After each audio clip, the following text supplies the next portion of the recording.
Bernard. Je crois que toi et moi, on a un peu le même problème. C'est-à-dire qu'on peut pas vraiment tout miser sur notre physique, surtout toi.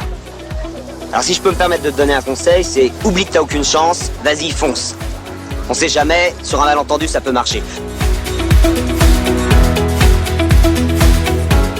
Bienvenue dans ce nouvel épisode du podcast Écoute Bernard, le podcast qui met à l'honneur les entrepreneuses de Who Runs the World Annecy. Aujourd'hui, j'ai le plaisir de recevoir Élodie, Coralie, Stéphanie et Patricia. Ensemble, nous allons parler de différents sujets. Tout d'abord, s'implanter à l'échelle locale et oser toquer à la porte de nos voisins. Exposer sa vulnérabilité lorsqu'on entreprend, est-ce une faiblesse ou au contraire une force ? Et puis, enfin, qu'est-ce que les nombreuses rencontres que l'on fait, dès lors que l'on décide d'entreprendre, nous apportent et comment elles nous permettent de développer notre activité ? J'espère que cet épisode vous plaira et que surtout, vous apprendrez beaucoup de choses en l'écoutant. Je vous souhaite une merveilleuse écoute et je vous donne rendez-vous dans 15 jours pour un nouvel épisode. Bonjour à toutes les quatre, je suis très heureuse de vous voir ici, réunis pour un nouvel épisode d'Écoute Bernard. On va parler entrepreneuriat, sans surprise, on va parler de vos aventures respectives aujourd'hui. On va commencer par un petit tour de table pour briser la glace, vous déstresser un petit peu, et après on se lance dans l'épisode du jour. Qui veut commencer ? J'y vais. Du coup, moi, je suis Élodie Sireille. Je suis la fondatrice de Chaise à bascule. C'est un salon de massage qui est décomplexé et décomplexant. Et donc voilà, le but, c'est d'avoir des massages, mais à option, où vous choisissez tout, votre musique, votre huile, si vous voulez être débarbouillé ou pas après. Enfin voilà, le but, c'est vraiment que le client choisisse de A à Z tout, qu'il se crée son petit cocon. Sur mesure, quoi. Exactement, c'est ça. Et tu exerces en Haute-Savoie et sur Genève ? Ouais, je suis à Valérie exactement, donc à côté de Saint-Julien, bassin genevois, quoi. Super, merci. Eh ben, je continue. Moi, je suis Coralie Atlan. Je travaille sur Annecy. Je suis naturopathe et micronutritionniste, nutrithérapeute. Donc, j'accompagne en séance individuelle les gens qui veulent conserver une bonne santé et les gens qui veulent retrouver la santé. Je suis aussi formatrice pour des particuliers, pour des entreprises et pour des futurs naturopathes et pour des naturopathes. Et puis, je suis conseillère en boutique de santé naturelle aussi sur Annecy. Dans quelle boutique ? Promélis. Ok, donc bien occupée. Bien occupée, et oui, bien occupée. Et bonjour, moi je suis donc Stéphanie, la fondatrice de Dame de Coton. Dame de Coton, c'est un concept de végétalisation pour décorer les espaces professionnels principalement, avec des décors durables, en fleurs séchées et stabilisées. Je suis implantée aussi, ma voisine Élodie de Chaise à bascule, côté Saint-Julien-Genevois. Je bosse effectivement sur Genève et sur le bassin genevois. Je fais aussi un petit peu de la partie particulier où j'organise des ateliers de création et des créations sur mesure pour les particuliers. Bonjour, moi je suis Patricia, je suis thérapeute. J'ai créé Les Cabossés. J'accompagne les femmes qui ont vécu des traumatismes qui ont bouleversé leur vie. Donc je les accompagne en collectif, en individuel, par la thérapie narrative, par la thérapie corporelle également. Et puis j'ai créé également le podcast La Voix des Cabossés, qui est pour l'instant en écoute privée et qui deviendra public vraisemblablement au mois de mai. Et je suis sur Annecy, je travaille sur le bassin annécien. Ouais. Bientôt podcasteuse. Bientôt podcasteuse. Déjà un petit peu, mais en off. Officiellement, voilà. Bientôt officiellement podcasteuse. Merci beaucoup les filles. Alors, vous avez toutes ce point commun d'être basées sur Annecy et d'exercer vos activités professionnelles à l'échelle du bassin genevois ou annécien, mais bon, on va dire à l'échelle locale. C'est vraiment ce dont j'avais envie de parler aujourd'hui. Dans un premier temps, j'aurais aimé savoir, quand vous avez pensé vos activités, qu'il s'agisse d'une reconversion ou pas, est-ce que c'était important pour vous de vous imprégner d'une culture locale, de vraiment vous implanter sur un secteur particulier, ou au contraire, vous imaginiez, ça peut être le cas notamment des thérapeutes, même naturopathes, hein, vous imaginiez être itinérante, ça peut être le massage aussi, parce qu'on peut exercer le massage partout dans le monde. Donc voilà, comment vous aviez pensé cette activité ? Moi, je dirais que je suis dans l'entrepreneuriat depuis une vingtaine d'années, dans différents secteurs. Donc j'habite ici, en fait, et j'ai jamais imaginé mon activité ailleurs que dans le bassin annécien. Tout bêtement, en fait. J'ai pas réfléchi à aller ailleurs qu'ici, parce qu'effectivement, le réseau social, ça fait une vingtaine d'années que je le construis, en fait, sur place. Donc, et puis qu'on y est bien ici aussi. On y est très bien. Je trouve aussi que pour les thérapeutes, on a quand même, je vais le mettre entre guillemets, mais je trouve pas d'autre mot, un vivier quand même assez... Enfin, Annecy, on est quand même privilégié dans ce secteur-là, en tout cas. Il y a énormément de thérapeutes, effectivement, mais du coup, énormément d'émulation et d'échanges. Donc, pour moi, c'est important. Parce que tu as l'impression aussi que la population ici, à l'échelle locale, est assez tournée vers des pratiques thérapeutiques peut-être qui sortent un peu de ce dont on peut être habitué. Oui, je pense. Il y a quand même un phénomène, alors peut-être en Haute-Savoie d'ailleurs en général, hein, mais un phénomène aussi de recherche de bien-être et de mieux-être quand même dans nos régions. Est-ce que ça résonne, ce qui est dit ? Sur la recherche de bien-être et de mieux-être, oui. Moi, je suis arrivée sur Annecy il y a 2 ans et demi. J'ai créé mon entreprise il y a 2 ans et demi à mon arrivée sur Annecy. Donc, pour répondre à ta question, déjà, oui, c'était pour moi important de créer un réseau de local pro et perso, mais du coup, de m'implanter en tant que naturopathe sur Annecy, c'était important, et sur la région. Et oui, je constate qu'effectivement, il y a une différence dans ma clientèle qui est déjà très informée, qui a une consommation déjà assez locale, biologique, etc., ce qui n'était pas le cas dans mes activités passées. Donc oui, et je sens aussi, je vois une différence, et puis un réseau important de thérapeutes et de pratiques... J'aime pas alternative, mais voilà, alternative, entre guillemets. Voilà. Parce qu'avant, tu étais déjà naturopathe, mais dans une autre région ? Oui, je suis naturopathe depuis... Alors, j'exerce en tant que praticienne en micronutrition depuis 2018. Je suis naturopathe officiellement depuis 2021. Et j'étais à Lyon avant. Et donc, c'est une plus grande ville. Et oui, j'ai senti une nette différence en arrivant à Annecy, clairement. Ouais, c'est intéressant. Un peu comme Patricia disait, vu que maintenant, moi je suis née à Annecy, j'ai toujours grandi à Annecy, mais pour des raisons de facilité, je me suis un peu déplacée dans le bassin genevois, et pour moi c'était une évidence en fait de rester dans mon petit village en fait et de pas être en itinérant au niveau des massages. C'est pas un truc, en tout cas à l'heure actuelle, qui m'intéresse. Mais par contre, de travailler avec des gens proches de chez moi, oui. Donc en fait, la démarche de Chez Bascule, c'est vraiment de rester soit en France, soit vraiment à l'échelle de la Haute-Savoie.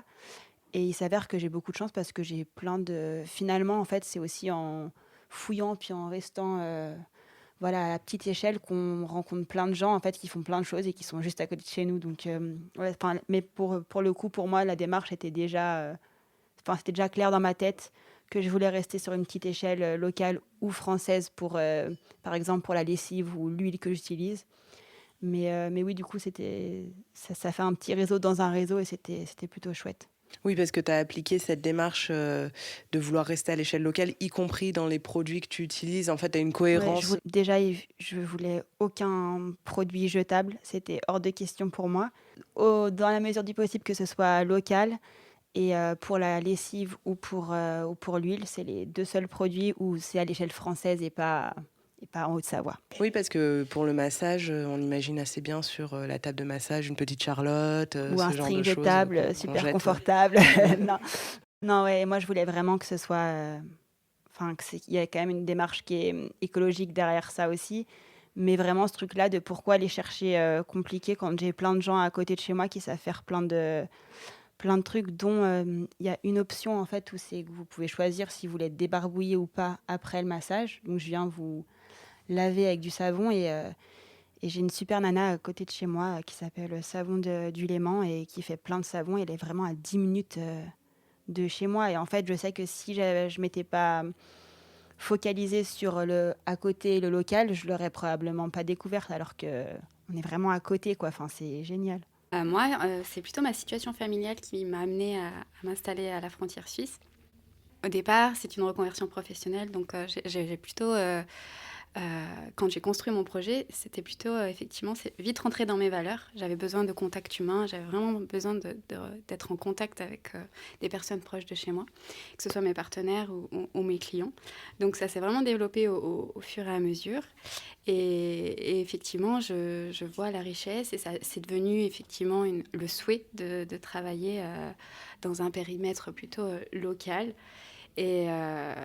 Et voilà, je trouvais ça hyper challengeant aussi de trouver ses partenaires proches de chez soi. Aujourd'hui, dans le monde végétal, voilà, on commande auprès de grossistes, on commande voilà, dans des grosses chaînes. En tout cas, c'est la facilité, mais voilà, il faut se challenger pour trouver son circuit court. Donc, il faut développer de nouvelles méthodes, il faut les innover.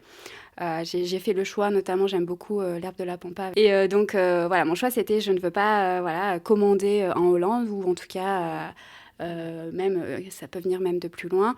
Donc j'ai choisi moi de développer des partenariats avec des particuliers, des communes, parce qu'autour de chez nous, la pampa, elle se cultive à titre privé et en fait, elle fait beaucoup de dégâts sur la biodiversité. Donc mon rôle à moi, c'est d'apporter ces informations-là et puis trouver voilà, une entente gagnante-gagnante avec la personne qui souhaite la couper mais ne pas la jeter pour que moi je puisse l'utiliser et l'embellir. Et voilà, ça fait partie des partenaires locaux qu'on essaye de développer. C'est challengeant parce que c'est pas évident. Enfin voilà, faut convaincre d'abord, mais c'est très challengeant et notamment aussi pour mes designs que je crée.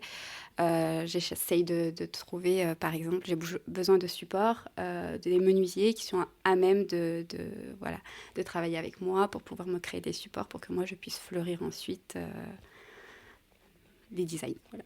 C'est un cheminement, si je comprends bien ce que tu dis, qui a été assez progressif.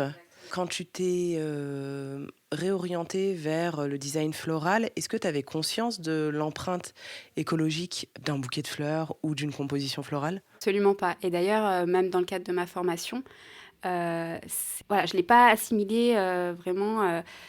comme je l'assimile aujourd'hui. J'ai dû vraiment, moi, me renseigner seule et trouver, moi, mes propres solutions parce qu'il y a des végétaux que j'affectionne qui ont un impact carbone important. Je travaille beaucoup avec les feuilles de palme. Elles viennent des pays équatoriaux. Donc, l'impact carbone est important. Donc, tout mon rôle est aujourd'hui de développer aussi des partenaires pour éviter cet impact. Mais ça, je l'apprends de jour en jour et j'essaye de contrer à cet impact grâce à de nouveaux partenaires. Mais il faut trouver, en fait. Il faut trouver les solutions pour travailler avec ces valeurs. C'est assez surprenant, finalement, que la formation ne vous ait pas du tout renseigné, instruit à ce sujet-là, alors même que c'est une demande des clients aujourd'hui. Donc, il faudrait peut-être retourner toquer à la porte des formateurs pour leur dire coucou. Ce sera intéressant de s'intéresser au sujet. Dans la formation, on nous dit que c'est un métier créatif et qu'effectivement, si on veut respecter sa créativité, on est obligé, entre guillemets, de faire appel à des fleurs qui sont, voilà, qui viennent de plus loin, qui ont un impact carbone. Il y a encore un décalage. Alors, si on revient quelques années en arrière, quand vous vous êtes lancé sur cette activité-là, tu disais que tu as un parcours entrepreneurial d'une 20aine d'années, donc sur cette activité. Comment est-ce que cela s'est passé, non seulement pour avoir les premiers clients, mais surtout pour aller à la rencontre de potentiels partenaires, collaborateurs, autres thérapeutes avec lesquels partager voilà, comment est-ce que vous avez développé ça ? Si vous avez atterri au collectif Who Runs the World, c'est pas par hasard, j'imagine. Donc, ça m'intéresse de comprendre un peu et à quelle porte est-ce que vous êtes allé toquer ou au contraire, quelqu'un est-il venu toquer à votre porte ? En fait, j'ai créé mon entreprise, alors celle dans laquelle j'exerce aujourd'hui, j'aime pas trop les étiquettes en fait. Donc se présenter en se disant je suis ça ou je suis ça me pose problème parce que voilà, pour moi on est multipotentiel et c'est difficile de nous étiqueter en fait. Je dirais que dans ce que j'accomplis aujourd'hui, j'ai démarré juste avant le premier confinement, 15 jours avant. J'ai créé ma boîte, donc, et comme c'était dans le massage, à la base, parce que je suis comme Élodie, masseuse de profession, j'ai rencontré très vite des difficultés, forcément, puisque je n'avais pas le droit d'exercer. Donc j'ai, bon an, mal an, j'ai suivi ma route jusqu'à de nouveau pouvoir exercer, constituer ma clientèle, etc. Et puis, donc ça s'est fait bien évidemment petit à petit, puisqu'on a été vraiment freiné j'ai été freinée dans mon élan.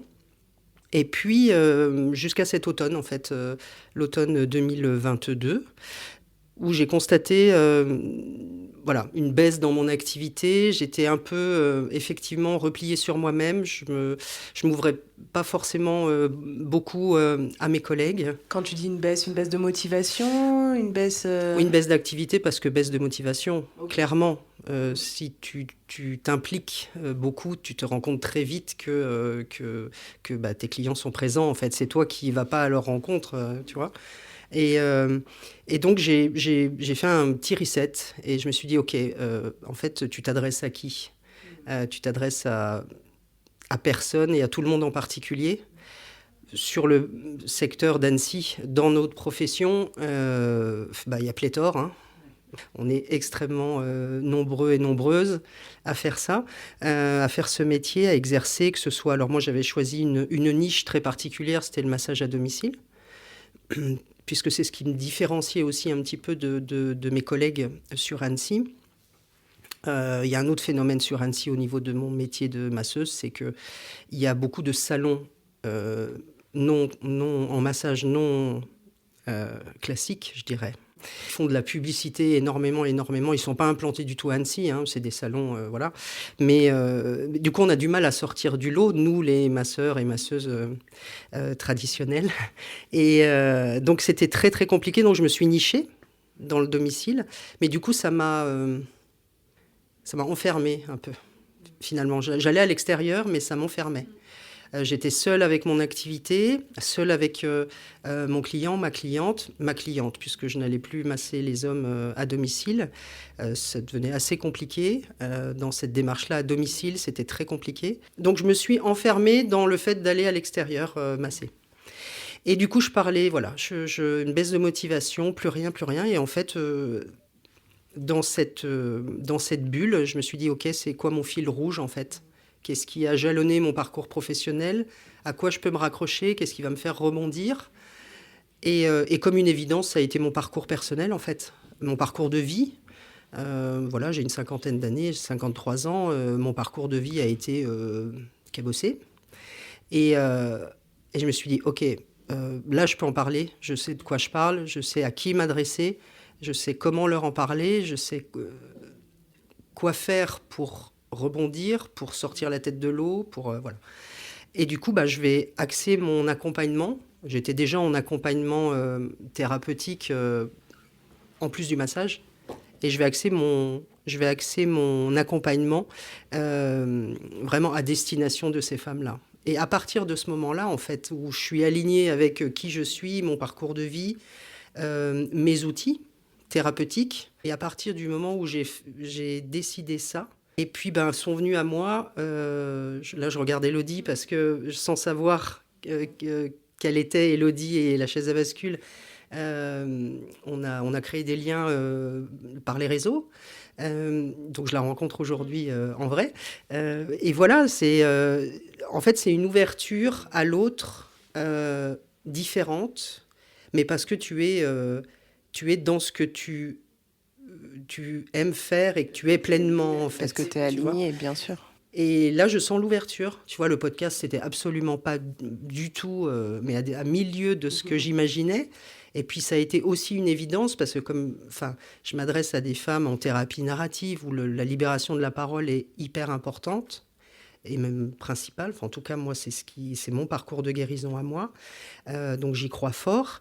Et cette proximité que le podcast permet dans la libération de la parole, en tête-à-tête, sans vidéo, on ne se voit pas, juste la voix. Effectivement, c'est un support merveilleux pour ça. Donc, naturellement, je suis allée vers le podcast, mais du coup, le podcast, il ouvre à tellement de choses. Je touche des gens que j'aurais pas touché du tout si j'étais restée dans mon petit coin, à masser à domicile, juste mon petit discours. Parce que ça fonctionne. Le bouche à oreille est merveilleux dans notre métier de thérapeute. Et il faut avoir un volume de clients suffisant pour que le bouche à oreille se fasse. Il y a ça aussi, ça prend du temps, extrêmement longtemps, et on n'a pas toujours les moyens d'attendre autant de temps, en fait, que ça s'installe. Donc je dirais ouverture à l'autre, pas avoir peur d'aller, rencontrer l'autre, d'échanger, et puis de parler de nos activités. Effectivement, il n'y a pas de concurrence. Moi, je suis masseuse, Élodie est masseuse, par exemple. Alors, même si on n'est pas dans le même secteur, mais on va s'apporter forcément. Je crois vraiment que l'échange et voilà, des communautés comme Ouron, c'est juste incroyable parce que on est dans des domaines complètement différents, toutes, mais en fait, on fait la même chose. On veut la même chose, en fait. C'est inspirant, j'adore. Merci beaucoup. Quelqu'un veut rebondir? Pas facile après cette intervention. Pas facile du tout, mais je rejoins Patricia sur une chose, c'est par exemple, moi je me présente toujours en tant que massothérapeute ou masseuse, mais j'ai écrit aussi un livre, j'ai fait plein d'autres trucs, mais auxquels je vais pas forcément penser en parler parce que à l'instant T, dans ma tête, je suis masseuse. Mais en fait, je parle de ce livre parce que moi, ça m'avait aidé en fait à... je l'avais fait en auto-édition, puis j'ai tout fait toute seule parce que j'aime bien apprendre des trucs et puis faire quand je peux essayer de faire seule, quoi. Mais du coup, en tout cas, la démarche, c'était de moi aller toquer à la porte des gens et dire salut, j'ai écrit un livre, il parle de ça, est-ce que ça t'intéresserait, machin. Et en fait, là où je rejoins Patricia, en tout cas, c'est comme je me sens là à l'instant T, si je suis vraiment droite dans mes baskets, que je me sens bien, etc., j'ai aucune peine pour rebondir ce que tu disais, à moi aller voir les gens en disant salut, moi je fais ça, est-ce que ça t'intéresse ou pas? Et au final, je me rends compte avec ta question que pour l'instant, il y a très peu de personnes qui sont venues d'eux-mêmes me voir. Bon, après, Chaises à bascule a 1 an, donc on va se calmer aussi. Mais c'est pas un truc qui me fait peur ou qui me dérange, parce qu'au contraire, je sais que vu que je suis bien dans les baskets, ça me dérange pas d'aller voir les gens en disant c'est comme dans la vie, tu fais des rencontres, si ça accroche ou pas, c'est pas grave, faut juste essayer, quoi. Mais des fois, ça demande un peu c'est pas tout le temps évident, mais en tout cas, moi, là, à l'instant T, je trouve ça plutôt gratifiant, en fait, de moi pouvoir aller démarcher des gens ou rencontrer des gens juste parce que tu sais pas pourquoi cette personne-là t'a appelé et que t'as envie d'aller la voir. Comment est-ce que tu parviens éventuellement te protéger? Parce que c'est aussi exposer parfois une certaine vulnérabilité d'aller voir les gens, faut surmonter peut-être une timidité chez certaines personnes. Comment tu arrives aussi à prendre du recul sur ce genre de situation, tu vois? Je pense que Patricia, elle avait tout dit, en fait. Je pense que c'est dans le parcours, en fait. Je sais que moi, je suis encore en train d'essayer d'apprendre que la vulnérabilité, c'est un truc qui est cool, en fait. On le voit comme un ennemi, mais pas du tout, en fait. Et du coup, je pense qu'après, c'est un truc de confiance en soi aussi, où je sais pas si demain, Chaises à bascule, ça a marché, mais c'est pas grave, parce que si je le fais comme moi j'ai envie, avec mon cœur et tout ça, si ça marche pas, j'aurais pas de regrets, en fait. Donc j'y vais vraiment sans me dire que si on me rejette ou qu'on veut pas de moi ou quoi que ce soit, ça n'a rien à voir avec ma personne ou mon projet en soi. Des fois, ça peut être pas le bon moment, pas la bonne personne, et en fait, des fois, moi, je pense que en tout cas, c'est un exercice qui me va parce que je crois pas que j'ai besoin de me protéger pour le faire. Je me dis juste, si t'essayes pas, tu sauras pas. Et en fait, quand tu te dis ça pour à peu près tout, ça veut pas dire que ça va marcher, hein, mais tu t'embêtes vachement moins quand même. Parce qu'en fait, c'est surtout toi qui as peur ou quoi, mais l'autre en face, il veut pas te faire de mal, il veut pas te faire de peine ou quoi que ce soit. Donc, c'est juste aussi dissocier le fait que, par exemple, moi, je suis Élodie et OK, j'ai créé Chaise à bascule et forcément, les deux sont liés, mais je suis pas Chaise à bascule, donc je vais pas vivre que pour ça non plus, voilà. Bien sûr. Eh bien, moi, j'ai beaucoup plus de mal, du coup, à aller vers les autres. En tout cas, je m'en suis aperçue dans le domaine pro, parce qu'au niveau perso, j'ai jamais eu de soucis. Et j'ai créé mon entreprise, du coup, je suis arrivée sur Annecy, j'ai créé mon entreprise.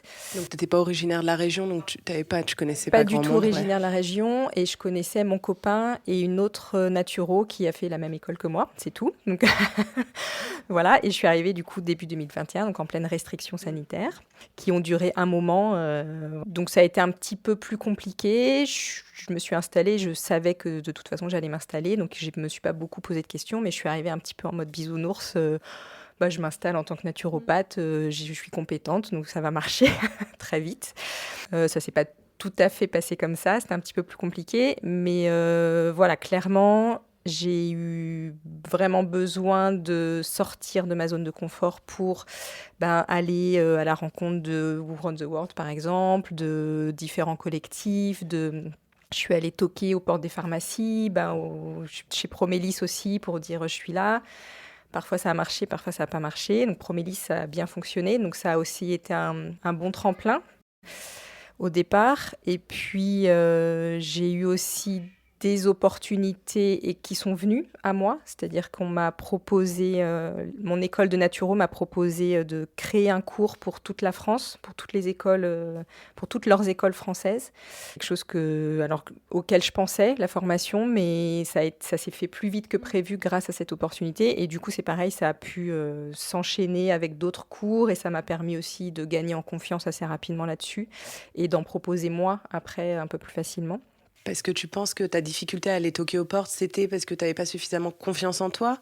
Elle est un peu toujours là, ma difficulté à aller toquer aux portes. Moi, je travaille dessus. Je pense qu'il y a un espèce un enjeu, tu vois, quand c'est au niveau perso, finalement, c'est cool, je suis moi-même et il n'y a pas de souci. Que là, voilà, il y a l'enjeu de l'entreprise, il y a quelque chose derrière. Il y avait un petit peu de problème de légitimité aussi au départ. Donc, ouais, je pense que c'est pas mal ça, en fait. C'est ce qu'il y a derrière, en fait, qui me retient un peu. Et puis, c'est ce côté, je sais pas, alors, même si je me vends pas, parce que je sais pas faire, hein, mais il y a quand même un peu de ça. Et là, voilà, je procrastine beaucoup sur les contacts avec des médecins, par exemple, où je sais que ce seraient des très bons conseillers. J'aimerais bien travailler avec des médecins, donc si jamais vous avez des contacts. S'il y a des médecins qui nous écoutent. S'il y a des médecins un peu ouverts qui nous écoutent. Et c'est aussi compliqué de joindre les médecins. De toute façon, d'avoir des mails, des téléphones, c'est compliqué. Mais voilà, donc ça, c'est quelque chose sur lequel je procrastine. Voilà. C'est mes objectifs prochains, mais voilà, donc c'est un peu... C'est pas toujours évident, je trouve, d'aller vers les autres et de dire je suis là, je fais ça. Voilà, ça nécessite pour moi, en tout cas, de sortir de ma zone de confort.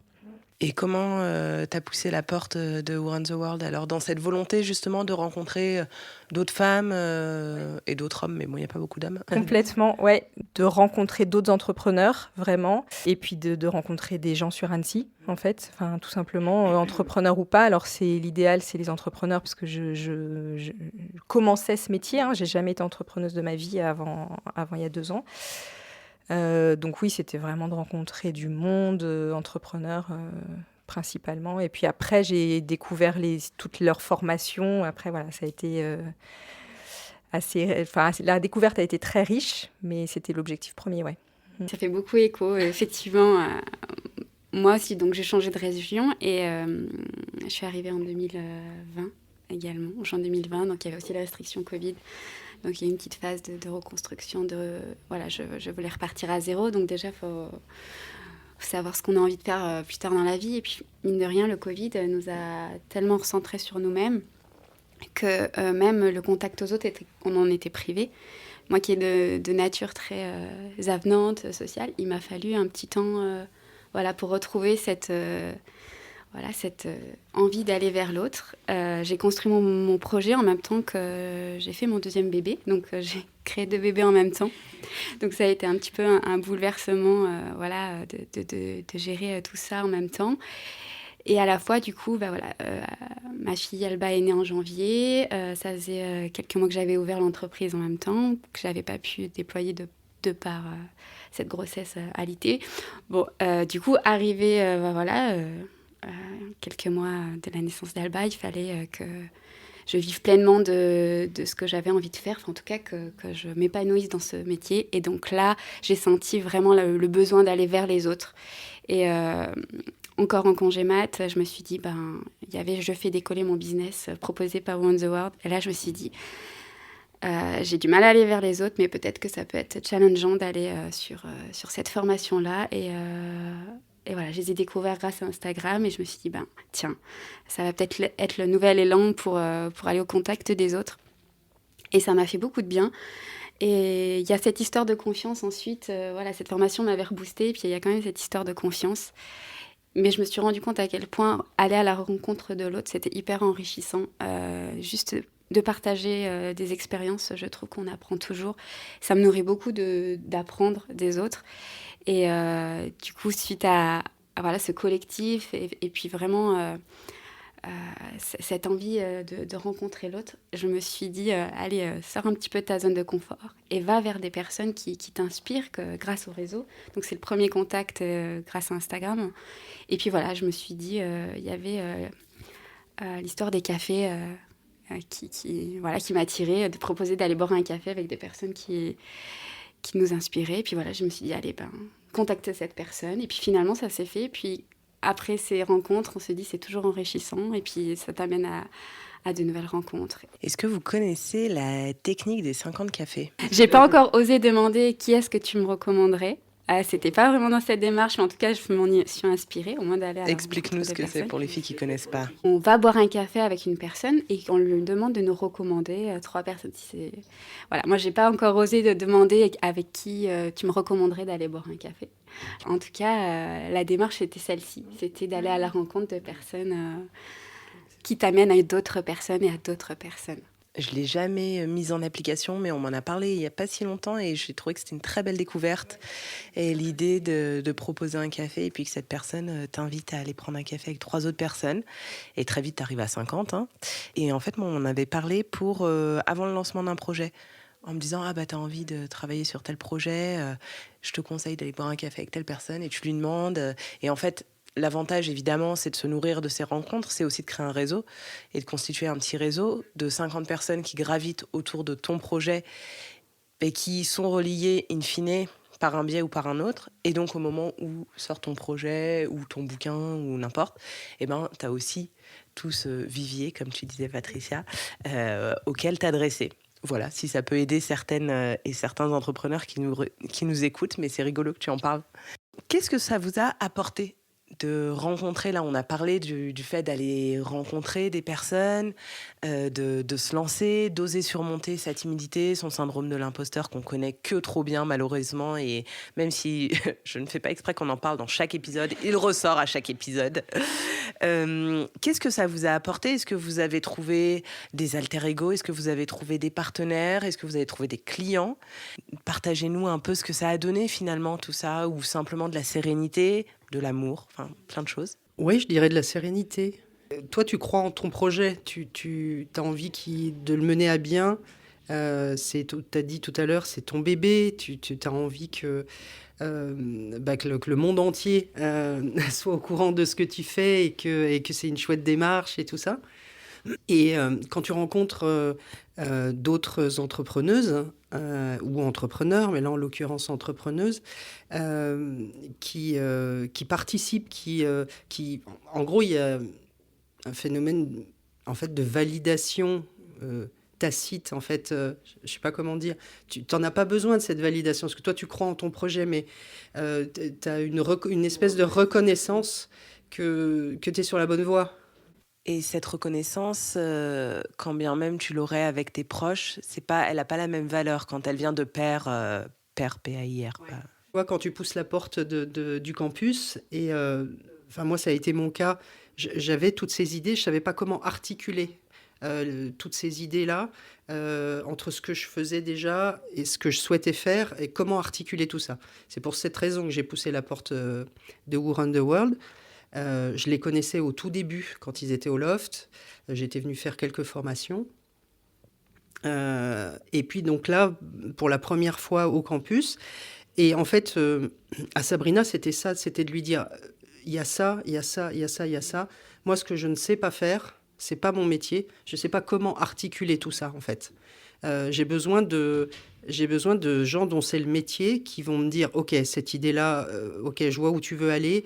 Avec ça, ça peut s'imbriquer. De quelle manière Et en fait, en faisant ça, c'est devenu hyper clair. Une telle clarté, en fait. Il y a profusion d'idées. Il y a les tiennes, il y a les leurs. Moi, je suis rentrée dans un parcours de ping-pong, du coup, avec plein de formatrices différentes dans différents domaines.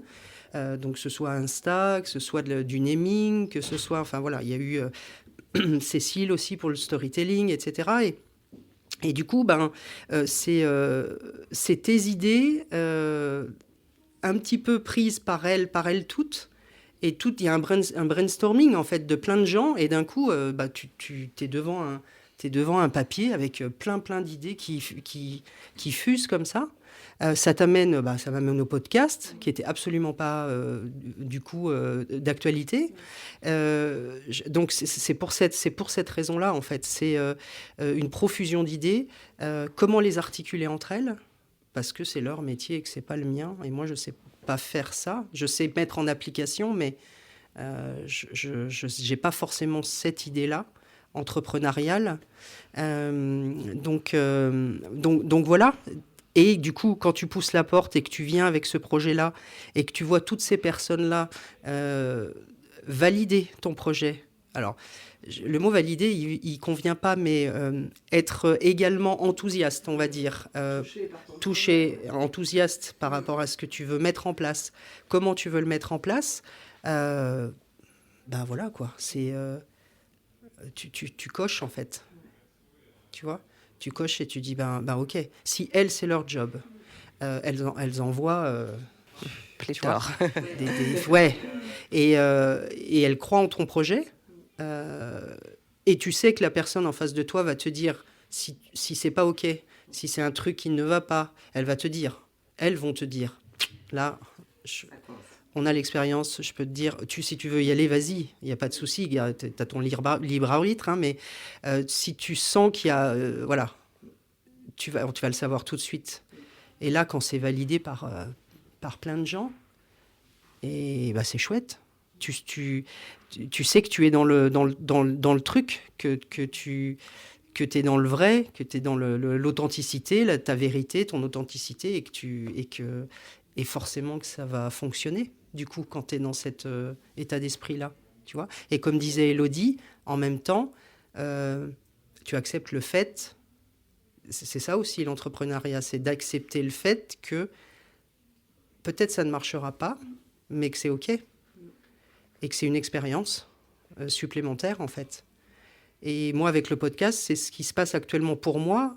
Au fond de moi, je me dis, même si le restant, mes accompagnements collectifs et individuels ne fonctionnent pas, alors j'aime pas visionner ça, hein, donc je le dis très rapidement, mais OK, le podcast peut me suffire, parce que ce que je fais avec ça, c'est déjà tellement nourrissant, et ça va aider tellement que c'est OK pour moi, en fait.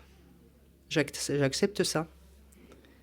Et du coup, il n'y a pas d'échec, en fait. Il n'y a que des expériences qui t'apprennent un petit peu plus à chaque fois.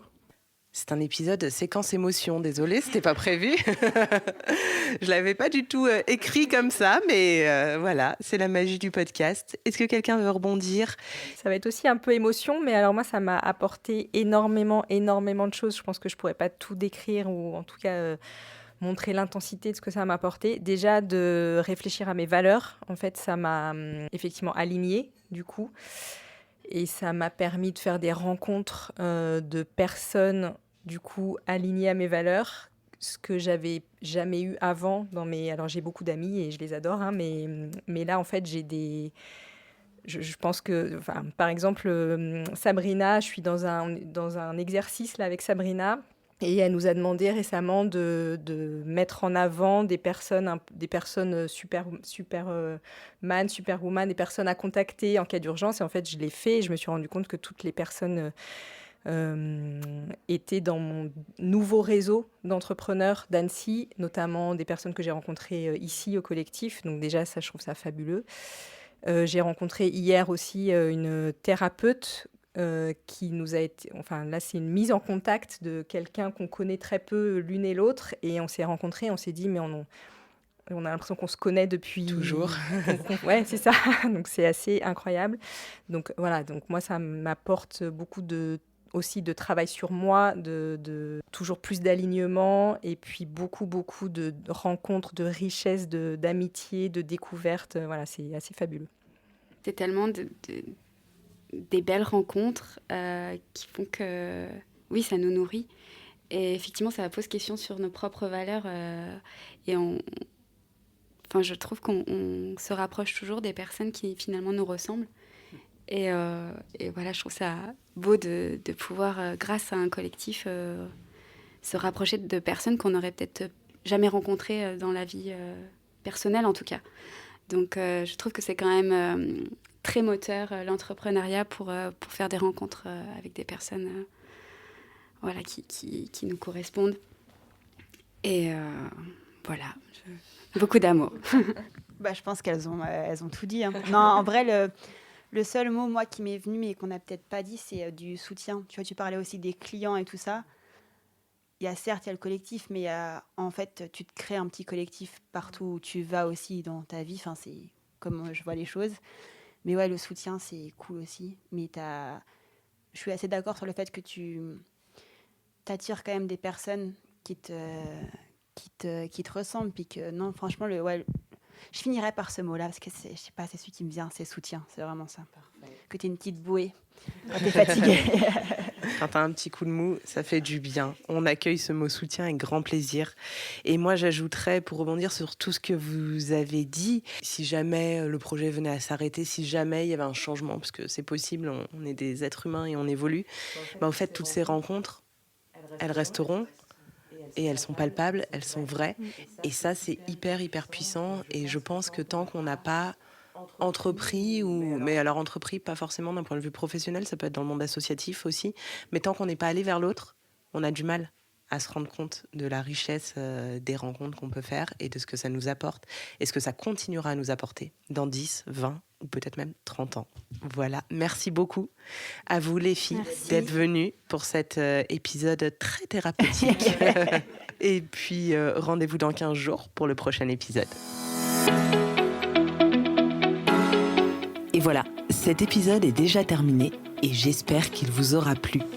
Surtout, si vous souhaitez rebondir ou apporter votre propre témoignage, n'hésitez pas à laisser des commentaires sous la photo Instagram en lien avec l'épisode ou tout simplement à envoyer un mail à Who Runs the World. Je vous donne rendez-vous dans 15 jours pour un nouvel épisode et d'ici là, continuez de nourrir et d'inspirer l'entrepreneur qui sommeille en vous. À très vite.